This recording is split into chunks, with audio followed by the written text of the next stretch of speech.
Alléluia. Amen. Parce que tu peux être dans la course, mais tu ne cours pas bien. Amen. C'est ainsi l'apôtre dit, courez de manière à remporter les prix. Tu me prends Galates chapitre 5 verset 7. Comment? C'est quoi courir?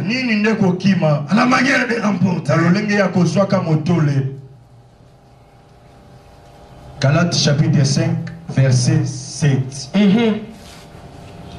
Vous courez bien. Qui vous a arrêté? Un instant. Quand l'apôtre Paul regarde l'église de Corinthe,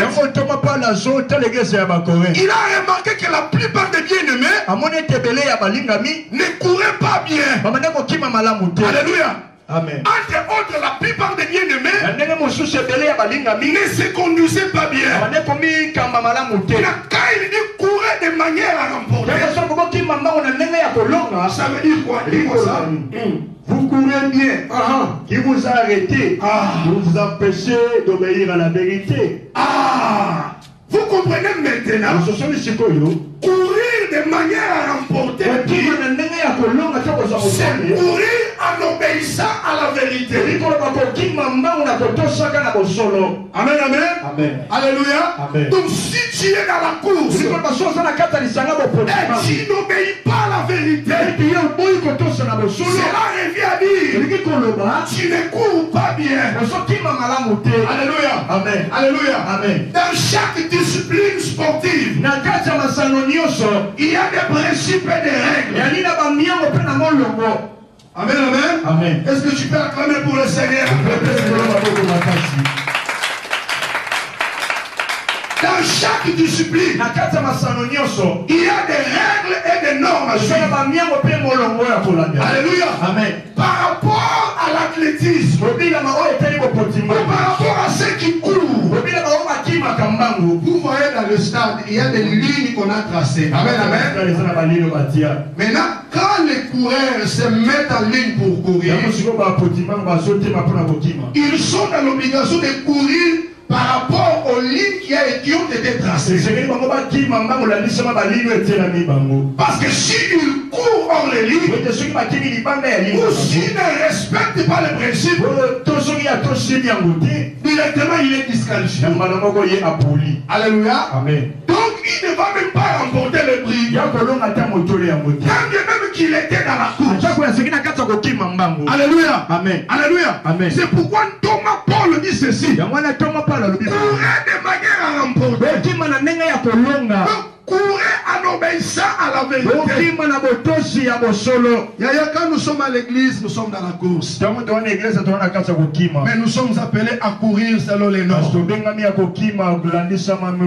Alléluia. Amen. Alléluia. Amen. Tu es serviteur. Tu prêches. Tu modères. Tu diriges. C'est bien. On peut te jeter des fleurs. Mais est-ce que Dieu te jette aussi des fleurs? Point d'interrogation. Parce que c'est Dieu qui connaît le cœur et le rein.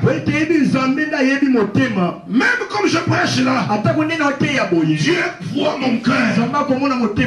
Amen, amen. Amen. Donc quand nous servons Dieu, nous devons le servir dans l'obéissance de sa parole. Parce que si tu n'obéis pas, malgré les services que tu rends, c'est rien. Parce que la Bible dit l'obéissance vaut mieux que les sacrifices. Alléluia. Amen. Si tu n'obéis pas, quand tu te sacrifies, mais ce sacrifice-là est vain. D'abord, tu dois obéir. Tout le monde à haute voix, l'obéissance. L'obéissance. Je vais t'entendre, l'obéissance. Alléluia. Amen. Même si nous servons ici, même partout ailleurs, courons de manière à remporter. Amen, amen. Amen. Parce que les amis qui font les Jeux Olympiques, quand ils courent, ils tournent, ils courent. à la fin de leur course, il y a ce qu'on appelle la remise des trophées et des médailles. Qui peut recevoir les trophées ou bien les médailles? C'est seulement ceux qui couraient dans les normes. Alléluia. Amen. Donc si tu viens dans la course et tu ne cours pas dans les normes, et tu n'auras pas la couronne. Amen, amen. Amen. Amen, amen. Amen. Prends encore le verset 25. Et 1 Corinthiens 9, prends le 25e verset. Qu'est-ce que la Bible nous dit là? 1 Corinthiens chapitre 9, verset 25. Voilà.